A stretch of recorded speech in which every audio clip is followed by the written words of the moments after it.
Thank you.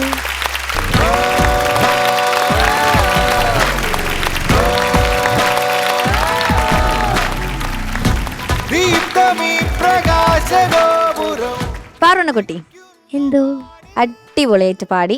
Thank you. എനിക്ക് കൂടുതൽ പറയാൻ അറിയില്ല, നമുക്ക് അവരോട് തന്നെ ചോദിക്കാം. ഓക്കെ, സായി ചേച്ചി.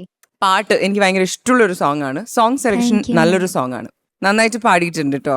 Thank you ma'am. കുറച്ച് കാര്യങ്ങൾ ഞാൻ എഴുതി വെച്ചിട്ടുണ്ട്, അത് ഞാൻ പറഞ്ഞുതരാം. ഇത് ഈ ഹൈ പോകുന്ന പോർഷൻസിൽ ഭയങ്കരമായിട്ട് സ്ട്രെയിൻ ചെയ്തിട്ട് പാടുന്നത് പോലെ തോന്നി. ചടഞ്ഞിട്ടാണ് എനിക്ക് അല്ല, ഒരു നോട്ട് കുറക്കായിരുന്നു. സിമ്പിളാണ്. അതെന്താ ചെയ്യാത്തതെന്ന് എനിക്ക് മനസ്സിലാവുന്നില്ല. എല്ലാവർക്കും ആക്ച്വലി കംഫർട്ടബിൾ ആയിട്ടുള്ള പിച്ചിലേക്ക് ആക്ച്വലി ഷിഫ്റ്റ് ചെയ്യാം.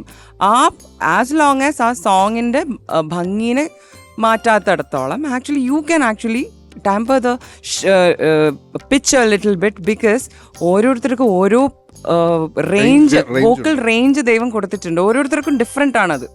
അപ്പോൾ അത് മാറ്റുന്നതുകൊണ്ട് ഒരു കുഴപ്പമില്ല. ഒരു നോട്ട് കുറക്കായിരുന്നെങ്കിൽ നന്നായിരുന്നേനെന്ന് എനിക്ക് തോന്നി. പിന്നെ കുറച്ചും കൂടി പാട്ട് നമുക്ക് കുറച്ചും കൂടി ഒബ്സർവ് ചെയ്യാനുണ്ട്. നമ്മൾ ലിസൺ ചെയ്യുന്നതോടൊപ്പം തന്നെ പല പല ഏരിയാസും നമുക്ക് ഒബ്സർവ് ചെയ്തിട്ട് പാടാം. കുറച്ചും കൂടി ഒബ്സർവ് ചെയ്യണം എന്ന് എനിക്ക് തോന്നി.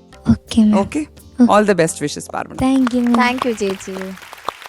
ഹരിച്ചേട്ടാ. പാർവണ മോളെ നന്നായിട്ട് പാടി കേട്ടോ. Thank you sir. ഒരു കാലഘട്ടത്തെയൊക്കെ സൂചിപ്പിക്കുന്ന ഒരു പാട്ടാണ്.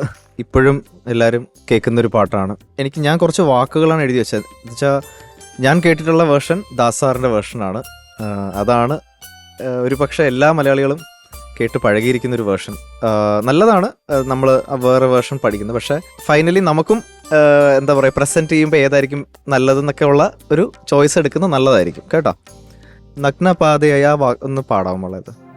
നഗ്നപാതയായി അകത്തു വരൂ. ഓക്കെ, എനിക്കൊന്നു ഇത് ഫീമെയിൽ വേർഷനാണ്, അപ്പോൾ അതങ്ങനെ ആയിരിക്കണം. പിന്നെ ദേവസുന്ദരികൾ അതൊന്ന് പാടാമോ?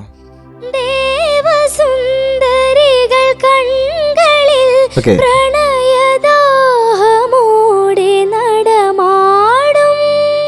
ഓക്കെ, ഇപ്പം ഇന്ന് സ്ട്രെയിൻ ആണെന്ന് വെച്ച് കഴിഞ്ഞാലും ഇപ്പം മോൾ അന്ന് പാടി പ്രാക്ടീസ് ചെയ്തിരുന്നപ്പോൾ ആ പിച്ച് ഓക്കെ ആയിരുന്നെങ്കിലും കയറുന്നതിന് മുമ്പ് ഒരു ഡൗട്ട് ഉണ്ടെങ്കിൽ ജസ്റ്റ് ഒന്ന് പാടി നോക്കുക. ഡിഫിക്കൽട്ടാണെന്ന് കാണുമ്പം അവിടെ പോയി ചേട്ടന്മാരുടെ അടുത്ത് പറഞ്ഞാൽ പോരെ, എനിക്ക് ചേട്ടാ ഒരു അര സ്കെയിൽ, ഒരു സെമി ടോൺ അല്ലെങ്കിൽ ഒരു ഫുൾ ടോൺ കുറച്ചാലും കുഴപ്പമില്ല. അത് മാത്രമേ ഉള്ളൂ. അപ്പം നൈസ് സിംഗിങ്. എനിവേ അത് വേറൊരു വേർഷൻ പാടിയതിനും താങ്ക്സ്. താങ്ക് യു ഹരിച്ചേട്ടാ. ഷാനിക്ക. പാർവണ എന്തു സർ? നന്നായിട്ട് പാടി മോളെ. Thank you sir. അഗൈൻ ഇവർ പറഞ്ഞ പോലെ ഞാൻ ദാസർ പാടിയ വേർഷൻ മാത്രമേ കേട്ടിട്ടുള്ളൂ. അപ്പോൾ അതിൽ നിന്ന് ഇത് ഭയങ്കര ഷിഫ്റ്റ് മാത്രം ഒന്ന് നോട്ടീസ് ചെയ്തു. എനിക്ക് ഭയങ്കര ആഗ്രഹമുണ്ട് ഇതൊരു ഫുൾ നോട്ട് കുറച്ചിട്ട് ആ ഹൈ പോർഷൻ ഒന്ന് കേൾക്കണം. പക്ഷെ മോളിപ്പോൾ സ്ട്രെയിൻ എടുക്കണ്ട. മോളിപ്പോൾ ഒച്ച ആക്ച്വലി അതൊന്ന് ജസ്റ്റ് ട്രൈ ചെയ്ത് നോക്കിയാൽ പറ്റുമോ? മനസ്സിലാവും. അങ്ങനെയാണെങ്കിൽ ഒരു ഫുൾ നോട്ട് കുറച്ചിട്ട് ആ ഹൈ പോർഷൻ ഒന്ന് പാടും. സെമി അല്ല, ഒരു ഫുൾ നോട്ട് തന്നെ കുറയ്ക്കാം.